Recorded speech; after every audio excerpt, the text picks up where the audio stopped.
नमस्कार दोस्तों, कैसे हैं आप सब। दोस्तों, हमारे देश में दिवाली के बाद होली प्रमुख त्योहार है।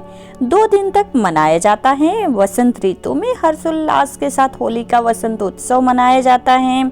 हमारे धर्म में जितने भी बड़े बड़े त्योहार हैं, सभी को सिद्धि पूर्ति और मनोकामना पूर्ति का पर्याय माना गया है। चाहे दिवाली की रात हो या जन्माष्टमी की हो, महाशिवरात्रि हो या फिर होली हो, सभी को सिद्धि रात्रियां माना गया है। और ऐसी मान्यता है कि इन रातों में योग योगिनियां जागृत रहती हैं, इसलिए इन रातों में विशेष साधनाएं की जाए, पूजा पाठ किया जाए या कोई विशेष उपाय किया जाए तो इसका शीघ्र ही फल प्राप्त होता है। इस दौरान, होली के दौरान सभी शुभ कार्य बंद हो जाते हैं। 8 दिन पहले से ही होलाष्टक लग जाता है और इस बार होलाष्टक 28 फरवरी से लग रहा है, मंगलवार से। और 7 मार्च 2023 मंगलवार को होलिका दहन किया जाएगा।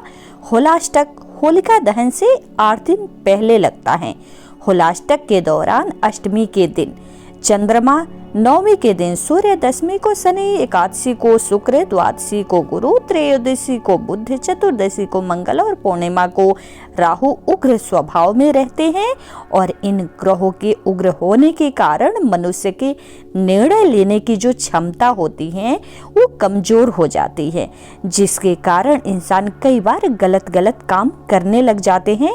हानि की आशंका बढ़ जाती है। इसलिए ये 8 दिन कोई भी शुभ कार्य ना करते हुए फिर 8वें दिन होलिका दहन की महान रात्रि आती है, जहां हम अपने जीवन की सारी नेगेटिविटी अग्नि में आहुति के साथ खत्म कर देते हैं। देखा जाए तो घर घर में महायज्ञ होता है।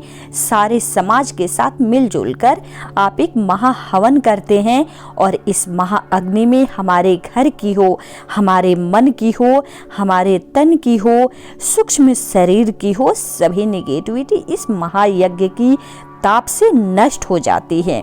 होलिका दहन का दिन इस बार 7 मार्च को है। आप सभी को मैंने पहले बताया, मंगलवार पूर्णिमा तिथि की शुरुआत हो रही है 6 मार्च को 4:17 से और पूर्णिमा तिथि की समाप्ति होगी 7 मार्च 2023 को शाम में 6:09 पर। ऐसे में उदया तिथि के अनुसार फागुन पूर्णिमा 7 मार्च को ही मनाई जाएगी। भाद्रा पूज सुबह 12:43 से सुबह 2:01 तक है और भाद्रा मुख्य है सुबह 2:01 से 4:11 तक। भाद्रा काल में तो आप सभी को पता है कि होलिका दहन नहीं किया जाता है। इस बार पूरे दिन भाद्रा का साया नहीं है। होलिका दहन शाम को 6:24 से रात को 8:51 तक की जाएगी। जो लोग भी रंग वाली होली गुलेरी करना चाहते हैं वो बुधवार 8 मार्च 2023 को मनाएंगे। इस बार घृत योग है। 6 मार्च को रात्रि 8:54 से 7 मार्च के दिन रात्रि 9:14 तक रहने वाला है। इसके बाद सूल योग रहने वाला है और प्रतिपदा तिथि शाम में 7:42 तक ही है। उत्तर फाल्गुनी नक्षत्र है, जिसके स्वामी सूर्यदेव हैं, ग्रहों के राजा हैं।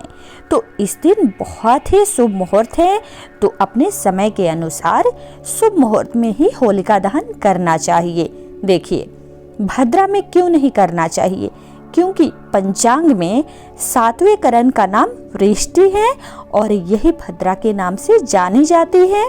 भद्रा को शनि देव की बहन और सूर्य देव की पुत्री माना गया है।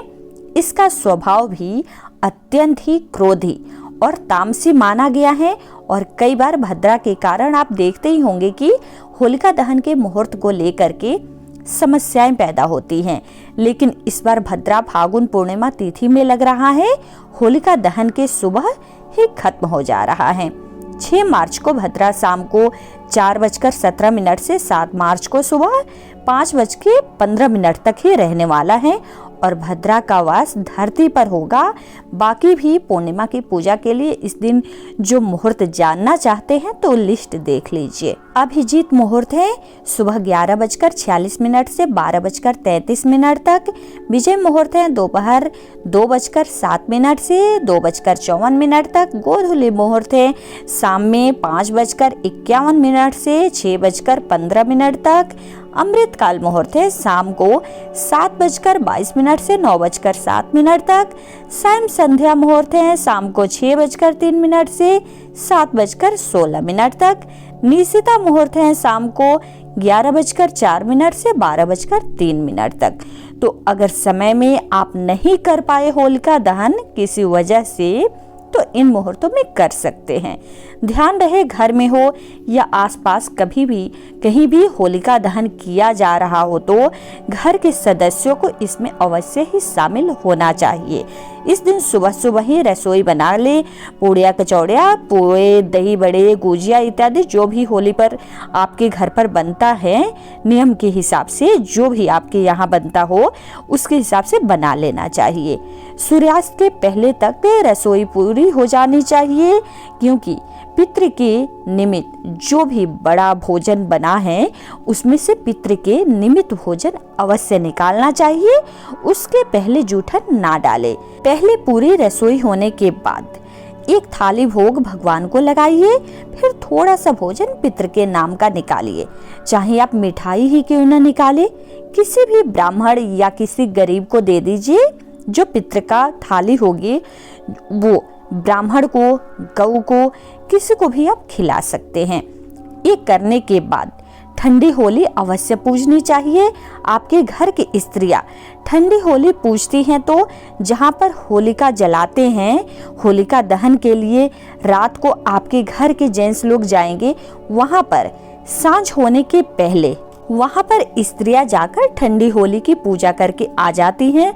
और छोटे बच्चे हो आपके घर पर तो उन्हें भी ठंडी होली की पूजा करने के लिए अवश्य लेकर जाना चाहिए। इससे बच्चों की रक्षा होती है।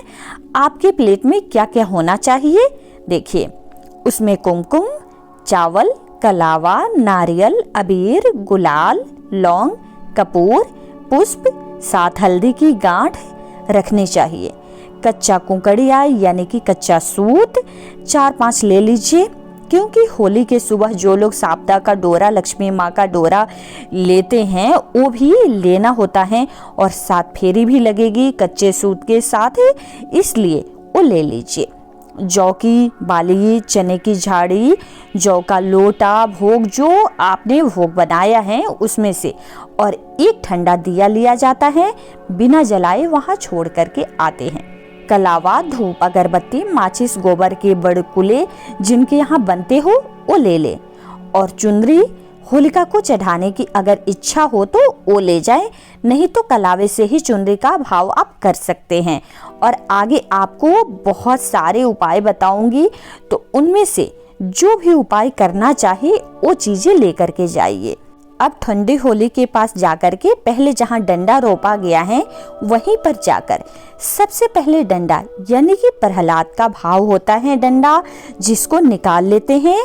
होलिका दहन के बाद जिस डंडा को निकाल लेते हैं प्रहलाद का भाव करके, उस डंडे की सबसे पहले पूजा करनी चाहिए।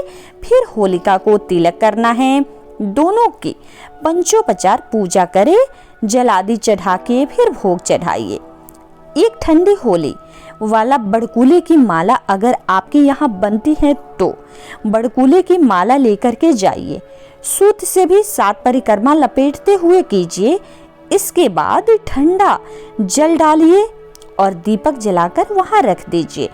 इसके बाद बच्चों को भी टीका चावल करके धुकाइए। इसके बाद बिना मोड़े घर आ जाइए और रात को सभी पुरुष वापस उसी जगह पर शुभ मुहूर्त में जाएं, जो मुहूर्त बताया गया है। और स्त्रियों ने ठंडी होली की जो पूजा की थी और आपके यहाँ नहीं जाते हैं तो ना जाए, और पुरुष एक पकड़ ले, एक बड़कुले की माला हाथ में ले ले। सभी पुरुष के लिए एक एक बड़कुले की माला बनती है, सारी माला एक साथ नहीं ले जानी है। आपको सबसे पहले घर में कुमकुम से बड़कुले को पूजना चाहिए। उसके बाद ही लेकर के जाना चाहिए। और घर में जो बड़कुले की माला पीछे छोड़कर जाएंगे वो एक शीतला माई की होगी, एक पीतर की होगी, एक छत की और एक हनुमान जी की। ये माला घर पर रह जाएगी, बाकी सारी लेकर के जाइए। जब होली मंगल हो जाए तो एक डंडा निकालकर आप सभी पहले जो भी जौ चने की झाड़ी के डंडे में बांध करके उसको पहले भून लेना चाहिए और अपनी अपनी माला जो आप लेकर के गए हैं पुरुष वर्ग सभी होलिका में अर्पित कर दीजिए। अर्पित करने के बाद 4 या 7 फेरे लगाइए। फिर अंत में थोड़ा जल डाल करके वापस आना है। जो लोग भी वहाँ बाल्टी लेकर के जा सकते हैं, थोड़ी सी छान या अग्नि घर लेकर के आना चाहते हैं, किसी किसी के घर में पापड़ सेकने का भी विधान होता है, तो उसको लेकर के आप बाल्टी में सावधानी पूर्वक घर लेकर के आए, जो कि फैमिली के साथ आप पापड़ भून करके खा सकते हैं। स्त्रियां तब तक होली की गीत गाती हैं, कथा सुनती हैं और जो ठंडी होली की थाली में जो हल्दी की गांठ थी, कच्चा कुकड़िया यानी कि जो कच्चा सूत था, जौ की बाली, उस सभी स्त्रियों को चाहिए कि होलिका को दूर से ही उसकी झलक दिखानी है। इसके बाद अर्घ दे दे स्त्रियां और पुरुष जब घर लौटे तो सभी छोटे बड़ों का चरण स्पर्श करे, बच्चों को प्यार दे, फिर साथ में बैठ करके भोजन करे। और होलिका दहन कभी कभी क्या होता है कि बहुत देर रात हो जाती है, तो सभी समय से पहले भी भोजन कर सकते हैं। और जैसा पहले बताया गया है कि पहले भगवान को भोग लगाइए, फिर पितरों के लिए एक थाली निकाले, उसके बाद ही भोजन करें। होलिका दहन के विषय में कहा जाता है कि प्राचीन काल में हिरण्यकश्यप नामक एक राक्षस था, जो कि अपने तप से ब्रह्मा जी को प्रसन्न करके एक वरदान प्राप्त किया था कि उसे संसार का कोई भी प्राणी हो, देवी हो, देवता हो, जीव हो, जंतु हो, नहीं मार सकता है। यहाँ तक कि कोई शस्त्र भी उसका वध नहीं कर सकता है। और इस वरदान को प्राप्त करने के बाद हिरण्यकश्यप घमंड में इतना चूर हो गया कि वो ईश्वर होने का दावा करने लगा। उसके घर में पुत्र पैदा हुआ जिसका नाम प्रहलाद था, और प्रहलाद भगवान विष्णु का परम भक्त था। उस पर श्री हरि भगवान विष्णु की कृपा दृष्टि थी। जब हिरण्यकश्यप को इस बात का पता चला तो उसने प्रहलाद को चेतावनी दी कि वो उसके अलावा किसी की भी पूजा ना करे, और प्रहलाद के ना मानने पर हिरण्यकश्यप प्रहलाद को जान से मारने की बहुत सारी कोशिशें करने लगा। 8 दिन तक उसको बंदी बना करके रखा। फिर 8वें दिन अपनी बहन होलिका को आदेश दिया कि प्रहलाद को आग में लेकर के बैठ जाए, और हिरण्यकश्यप ने अपनी बहन होलिका को भक्त प्रहलाद को मारने का जिम्मा सौंपा। होलिका एक चुंदरी था होलिका के पास, जिसे ओढ़ करके बैठने पर आग में न जलने का वरदान प्राप्त था होलिका को। उसे ओढ़ करके बैठने पर आग उसे जला ही नहीं सकती थी। तब होलिका ने क्या किया, प्रहलाद को मारने के लिए वो चुंदरी ओढ़ करके प्रहलाद को गोद में लेकर के अग्नि में बैठ गई। भक्त प्रहलाद के विष्णु भक्ति के फलस्वरूप इतनी तेज आंधी चली कि होलिका का चुंदरी था जो वो उड़ करके प्रहलाद को ढक दिया। होलिका तो जल गई, लेकिन भक्त प्रहलाद को कुछ भी नहीं हुआ। और इसी प्रथा के तहत हर साल होलिका दहन मनाया जाता है। फिर अगले दिन रंगों की होली खेली जाती है। तो दोस्तों, बुराई को जला करके खुशियों के रंग में रंगों का त्योहार है, तो चलिए मिलकर के मनाते हैं। और 10 चीजें जो आपको होलिका दहन में डालना है। कहा जाता है कि यदि ये चीजें आप होलिका दहन में डाल लेंगे तो आपकी सेहत और जेब दोनों हरी भरी रहेगी, जीवन की सभी परेशानियां दूर हो जाएगी, और ये उपाय करने से शीघ्र ही आपको फलों की प्राप्ति होती है। कुछ विशेष चीजें हैं जो आपको शास्त्रों में बताई गई हैं। ये कॉमन सी चीजें हैं, और पीढ़ी दर पीढ़ी जो लोग भी जानते हैं, अपने बड़े बुजुर्गों की बात मानते हैं, तो वो सभी जानते हैं कि क्या क्या चीजें आपको होलिका दहन में डालनी चाहिए, ताकि आपका दुर्भाग्य जो भी है वो सौभाग्य में बदल जाए। होलिका दहन पर आपके सभी परिवारों को उस दिन हल्दी का उपटन करना चाहिए।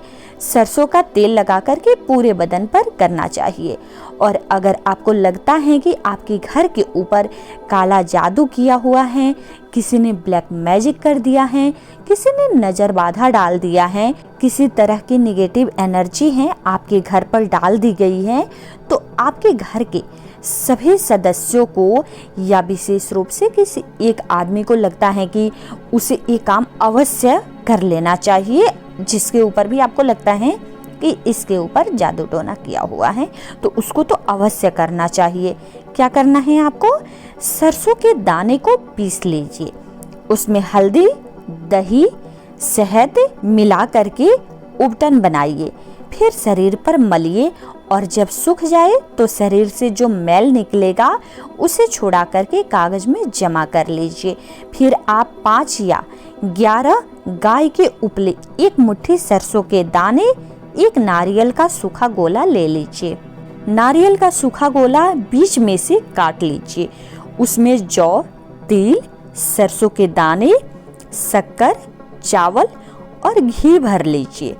इसके बाद जब आप वहां जाएंगे तो इसी के साथ में शरीर से जो उबटन निकाल करके कागज में रखे हुए हैं, जो मैल है शरीर का, उसको भी नारियल के गोले के साथ सभी चीजों को लेकर के होलिका की 7 परिक्रमा करनी है आपको। फिर अग्नि में इन सभी चीजों को डाल देना है।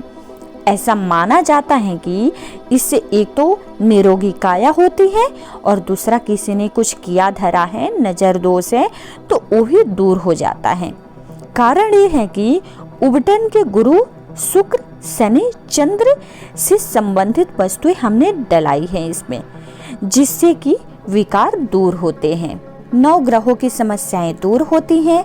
अब अगर आप लंबे समय से आर्थिक संकटों से जूझ रहे हैं, कोई भी काम नहीं बन पा रहा है, तो आपको क्या करना है? जहाँ पर होलिका दहन होना है वहाँ पर जाकर के पहले ही एक गड्ढा खोद दीजिए, उसमें थोड़ा सा एक चांदी, पीतल और लोहे का एक टुकड़ा किसी भी सुनार से ले सकते हैं, उसको ले लीजिए और ले जाकर के उस गड्ढे में चुपचाप दबा दीजिए। और जब होलिका दहन हो जाए, तब होलिका दहन हो जाने के बाद उन टुकड़ों को निकाल लेना है। फिर मध्यमा उंगली का छल्ला बनवा करके, पुरुष हैं तो दाहिने हाथ में और स्त्रियां हैं तो बाएं हाथ में, एक कट के साथ इस छल्ले को बनवाना है।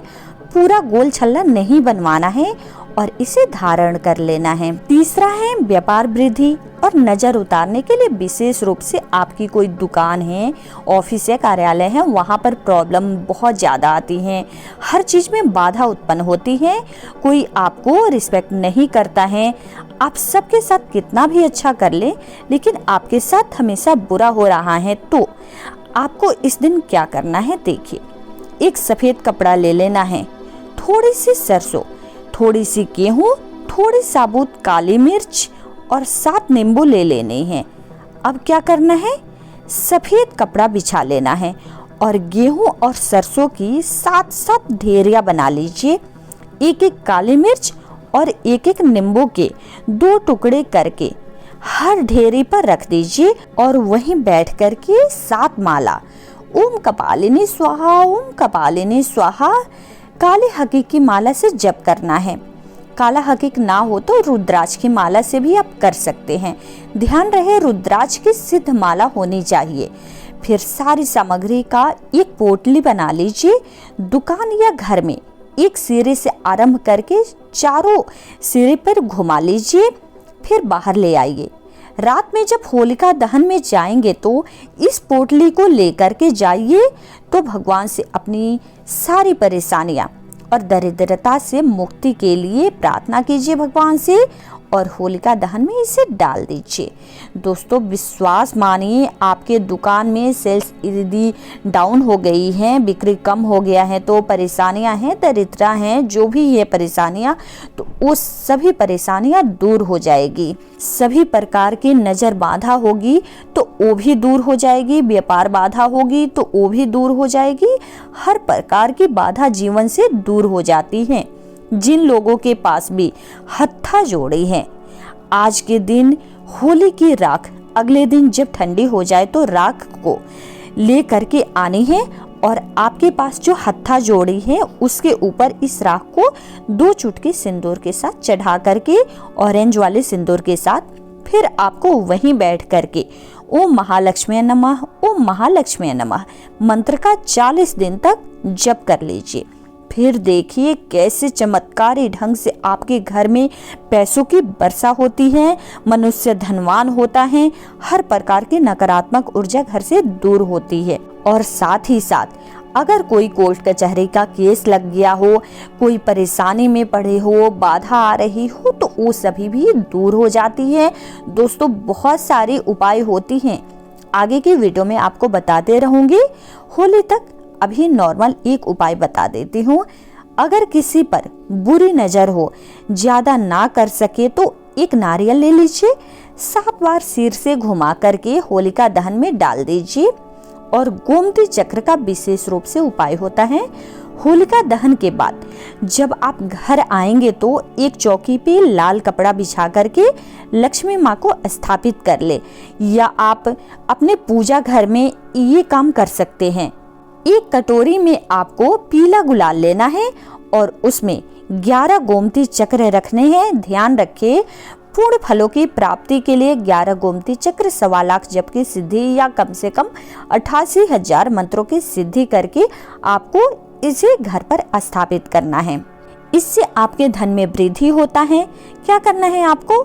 वहीं बैठ करके ओम नमो धनदाय स्वाहा, ओम नमो धनदाय स्वाहा इस मंत्र की एक माला और ओम श्रीम ह्रीम श्रीम कमल वासिन्य नमः, कमल गट्टे की माला हो तो सिद्ध कमल गट्टे की माला से, या फिर आप 1.25 लाख जब सिद्ध स्फटिक की माला से आप जप कर सकते हैं।